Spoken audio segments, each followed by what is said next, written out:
You're looking at the mirror and you see all those wrinkles. You look back at what your life had amounted to. All those adventures and quests and even the mundane way life keeps coming back. You feel it in your bones and especially in your lower back. As you take a crack at it and even if your eyesight's blurry, you find joy because despite everything, it's still you. Recently, Gravity extended their license for everyone's favorite game, Ragnarok Online, by another 30 years. And while you'd think it was initially ending this year, it was actually ending on 2033.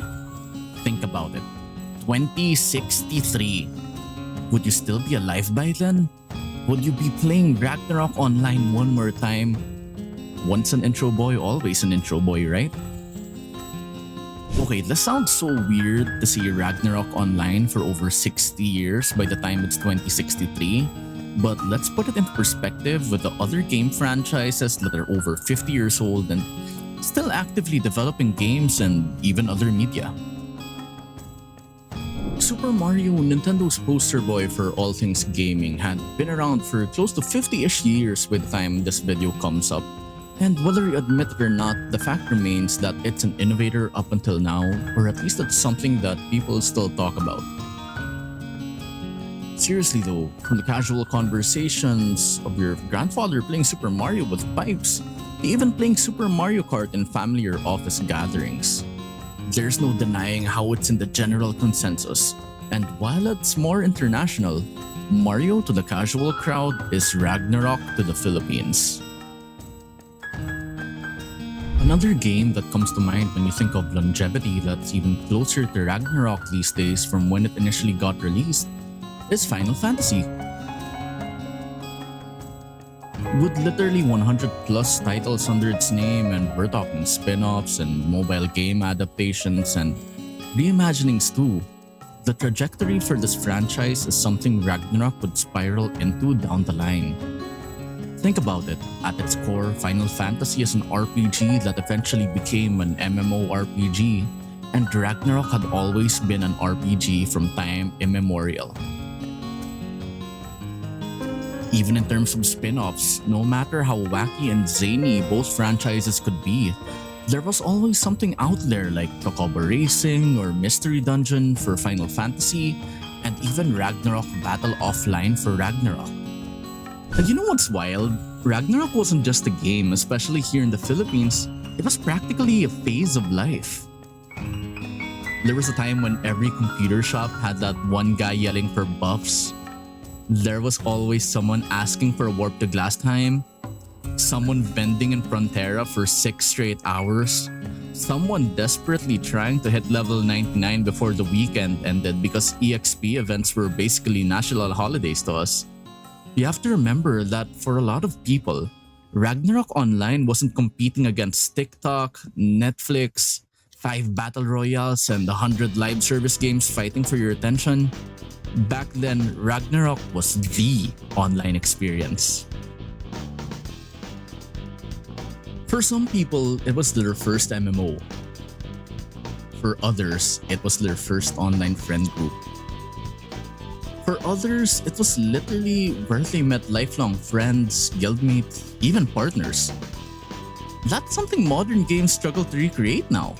Modern MMORPGs are bigger, sure, better graphics, bigger worlds, more voice acting, more cinematic storytelling. But a lot of them also feel disposable. You jump in for 2 weeks, grind the battle pass, miss a few dailies, and suddenly you feel left behind. Then the next MMO comes out and everybody migrates again. But Ragnarok felt permanent. Even when you quit, you never really quit. You just took a very long break until your friends randomly messaged, "Pre, tara, Aro." And somehow, you reinstall it again.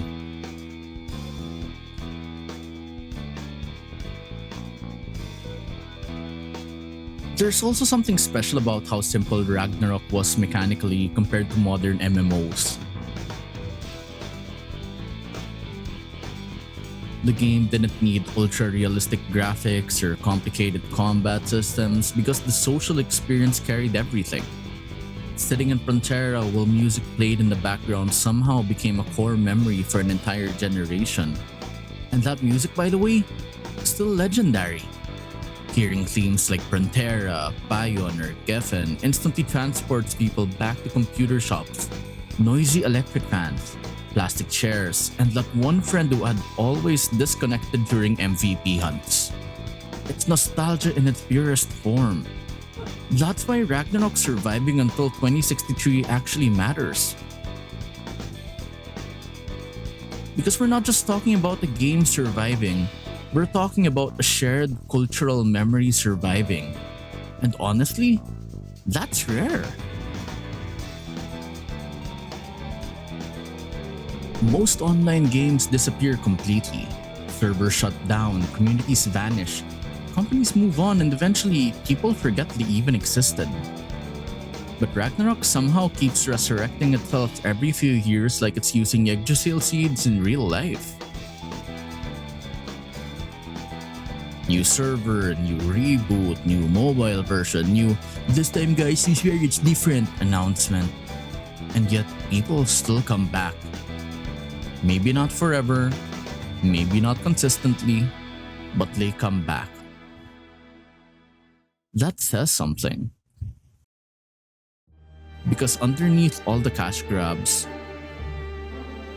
all the re-releases, and all the versions nobody asked for, there's still a genuinely beloved MMORPG buried in there. One that defined an era.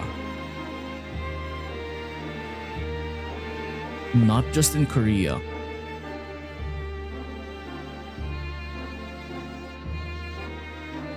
but especially in Southeast Asia and the Philippines.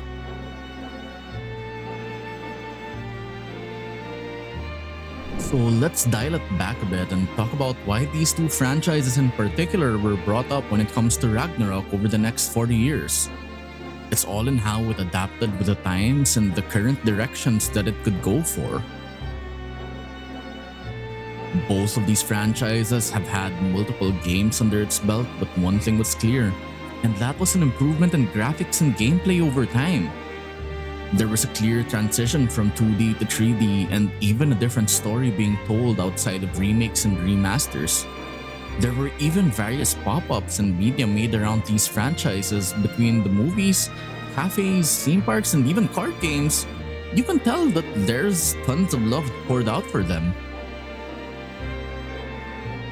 Now, let's go back to Ragnarok and where it could be in the next 3 or 4 decades.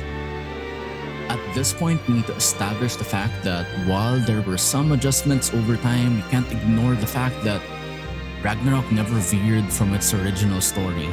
There's no new world, there's no greater threat, it's all nostalgia for nostalgia's sake and, in a way, a cash grab. Sure, the original Ragnarok Online game was based on a manga and there was even an anime for a time, but you know what I'm really hopeful for? An actual sequel. Not just Ragnarok with a number after its name, but a full-on new version of Ragnarok that we've never seen before. At its core, it's still a timeless MMORPG, but 30 to 40 years from now, the old Ragnarok players would literally be ancient, and it has to be something for the newer generation.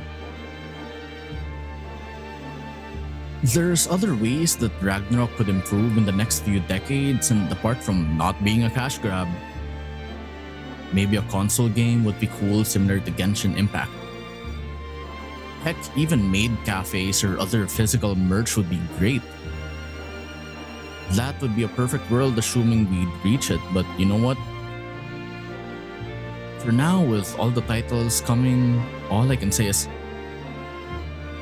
Ragnarok na naman? Ragnarok then, Ragnarok now, Ragnarok forever. I can't wait to see what the future brings, even if it is just Ragnarok 2 Electric Boogaloo featuring Dante from the Devil May Cry series, fully paid Pro Max on mobile, of course. For more content like this and other updates down the line, don't forget to like, share, and subscribe.